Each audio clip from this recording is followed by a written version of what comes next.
Assalamualaikum warahmatullahi wabarakatuh. Kita bertemu lagi pada kesempatan ini, Ibu-ibu. Apa kabar semuanya?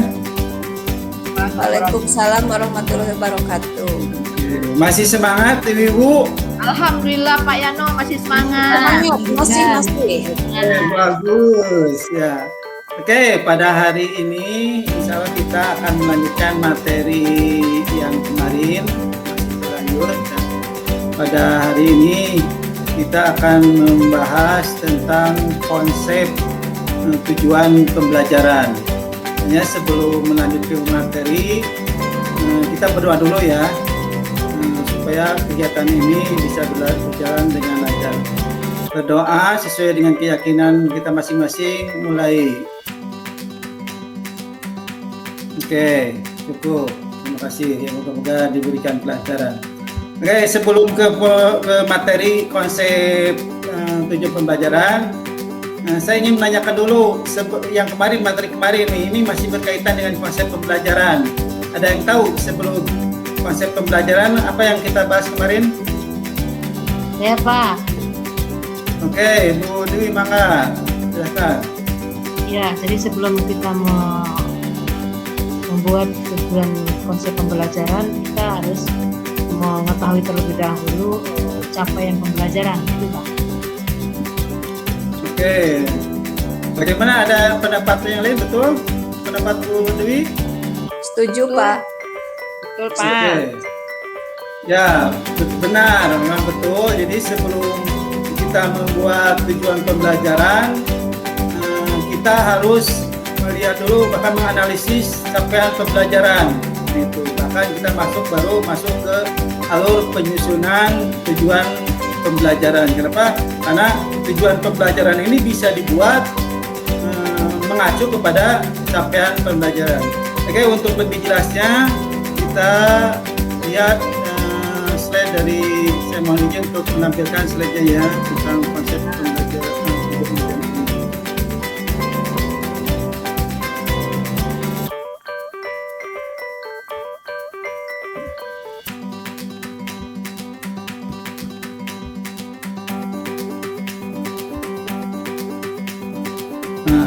Sudah tampak, Bu? Sudah Pak, mulai. Sudah Pak. Sudah. Oke. Ini materi yang akan kita bahas pada hari ini, yaitu tentang konsep tujuan pembelajaran pada program sekolah penggerak. Kenapa kayaknya dalam program sekolah penggerak? Karena memang tujuan pembelajaran yang ada pada sekolah penggerak beda dengan tujuan pembelajaran yang sebelumnya pada kurikulum 13. Ya, selanjutnya mungkin ya, ini lalu tujuan pembelajarannya. Nah, betul yang tadi diungkapkan oleh Bu Dewi termasuk yang lainnya, bahwa sebelum konsep tujuan pembelajaran, kita harus memahami konsep alur tujuan pembelajaran. Yang di dalam konsep alur tujuan pembelajaran itu ada di dalamnya adalah capaian pembelajaran. Nah, kemudian kita bahas untuk lebih mendalam tentang konsep tujuan pembelajaran. Nah, apa yang menjadi komponen tujuan pembelajaran pada kurikulum untuk sekolah penggerak ini, yaitu ada 3. Jadi dari kompetensi, konten, dan variasi. Ini. Jadi tujuan pada pembelajaran di kurikulum operasional sekolah ini. Apa yang dimaksud dengan kompetensi? Tujuan ini pengertian dulu ya, pengertian tujuan pembelajaran. Tujuan pembelajaran merupakan deskripsi pencapaian 3 aspek kompetensi, yakni pengetahuan, keterampilan, dan sikap yang diperoleh siswa dalam satu atau lebih kegiatan pembelajaran. Disusun secara kronologis berdasarkan urutan pembelajaran dari waktu ke waktu yang menjadi prasyarat menuju capaian pembelajaran. Jadi rumusan tujuan pembelajaran ini harus mengandung tiga unsur, yaitu atau kompetensi kognitif, kemudian pengetahuan, kemudian juga termasuk sikapnya ya, itu harus 3 yang dicantumkan dalam tujuan. Nah, Apa yang dimaksud dengan kompetisi? Nah, ini komponennya. Kompetisi adalah kemampuan yang dapat didemonstrasikan oleh siswa atau diaktualisasikan dalam bentuk produk atau kinerja. Ini bisa berupa abstrak ataupun konkret yang menunjukkan siswa telah berhasil mencapai tujuan pembelajaran. Nah, ini kompetisi ini harus jelas bisa dilakukan. Makanya untuk itu kompetisi harus digunakan kata kerja operasional yang dapat diamati. Nah, kita di Indonesia ini kata kerja atau KKO-nya itu mengacu pada taksonomi Bloom. Ini yang kita anut di Indonesia ini.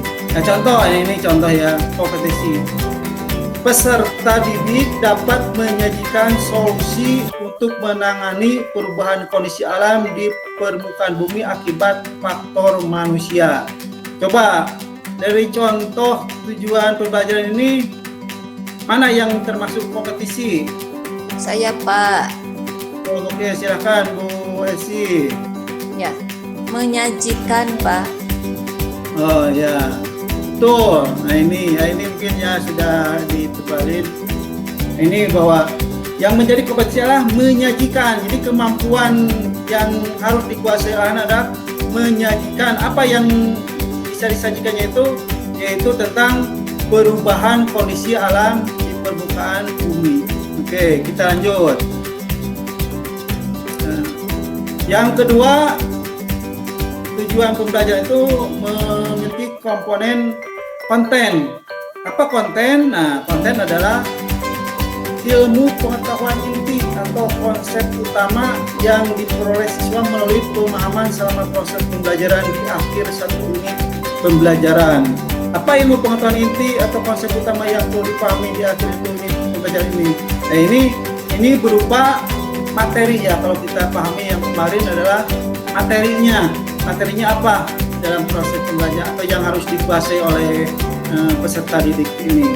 Ya, contohnya adalah perubahan kondisi alam di permukaan bumi akibat faktor manusia. Nah ini, jadi kondisi alam ya termasuk perubahannya kondisi alam di permukaan bumi akibat faktor manusia. Nah, ini jadi yang intinya adalah kondisi alam di permukaan bumi, bagaimana berubah. Ini kontennya. Oke, yang berikutnya.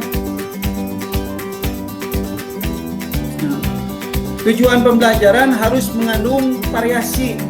Apa variasi itu? Nah, variasi adalah sebuah keterampilan berpikir apa saja yang perlu dikuasai siswa untuk dapat mencapai tujuan pembelajaran.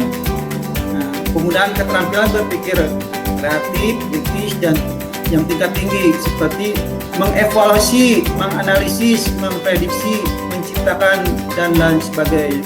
Jadi harapan ini adalah penggunaan keterampilan yang hot, apalagi sekarang masa global ini gitu. Jadi tingkat kemampuannya itu harus ditingkatkan pelajar Indonesia ini. Nah, contoh variasi. Menganalisa hubungan antara kegiatan manusia dengan perubahan alam di permukaan bumi dan menarik kesimpulan penyebab-penyebab utamanya. Nah, ini coba selain Bu Esi bisa menyebutkan dari contoh ini mana yang disebut variasi. Bu Meli bisa kelihatan? Kelihatan. Kurang Ibu Dewi. Bu Meli, Pak. Apa yang dimana ya contoh dari apa?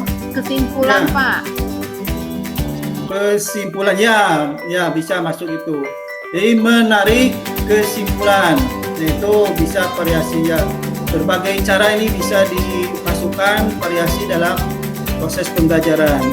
Nah, ini mungkin yang lebih jelas ya. Ini lebih jelas contohnya tujuan pembelajaran yang mengandung ketiga komponen ini.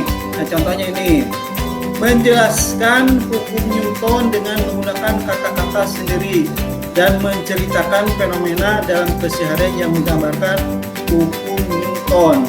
Nah, di sini ada warna kuning, kemudian ya biru muda ya, kemudian kemudian ada hijau, ada 3 warna. Nah, yang kuning ini menunjukkan kompetensi, jadi menjelaskan. Jadi siswa diharapkan bisa mampu menjelaskan tentang apa. Nah, tentang kontennya adalah hukum Newton. Kemudian variasinya menggunakan kata-kata sendiri, atau mungkin bisa variasi yang lain, yaitu kemudian yang kedua kompetisinya menceritakan itu. Kemudian yang kedua ini contohnya merancang solusi untuk menyelesaikan permasalahan dalam bidang konservasi energi dalam skala rumah tangga. Ini kompetisinya merancang, kemudian variasinya solusi, yang kuning menyelesaikan masalah adalah kompetisi, dan konservasi energi dalam skala rumah tangga adalah kontennya. Nah, itu mungkin konsep tujuan pembelajaran untuk pertemuan pada saat ini. Oke, silakan dari Bapak, dari Ibu-ibu, ada yang masih kurang paham tentang konsep tujuan pembelajaran? Cukup jelas Pak, saya. Pak, paling saya satu. Ada Bu Pak, saya satu aja. Ya, mangga, silakan Bu Esti. Mengenai variasi Pak, mungkin di dalam contoh ingin satu kali lagi tentang variasi. Oke, tentang variasi nanti saya. Nah, ini sebenarnya variasi ini jadi bukan keterampilan sama ya, keterampilan berpikir. Apa saja yang perlu dikuasai siswa untuk dapat mencapai tujuan pembelajaran ini.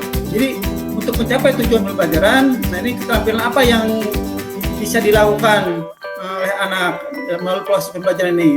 Jadi penggunaan keterampilan berpikir kreatif, kritis, dan tingkat tinggi ini bagaimana kegiatannya? Ya contoh lain selain contoh yang tadi, misalnya siswa dapat menceritakan isi puisi dengan bahasa sendiri.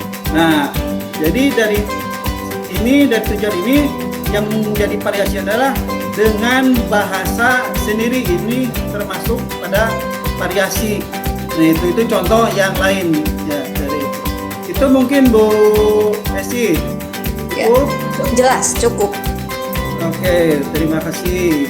Ya, karena dibatasi waktu pertemuan kita, mungkin ya kita cukupkan sekian, karena ya moga-moga materi yang kita bahas pada hari ini bisa dipahami oleh Bapak, oleh Ibu sekalian. Nah ini materinya memang cukup sekian itu. Untuk itu akan saya tutup mungkin ya sharingnya. Nah, demikian, mohon maaf atas segala kekurangan saya dalam menyajikan materi ini. Moga-moga bermanfaat. Nah, kita akhiri kegiatan IHT ini pada hari ini dengan bersama-sama baca Alhamdulillah. Alhamdulillahirabbil alamin. Assalamualaikum warahmatullahi wabarakatuh. Waalaikumsalam warahmatullahi wabarakatuh.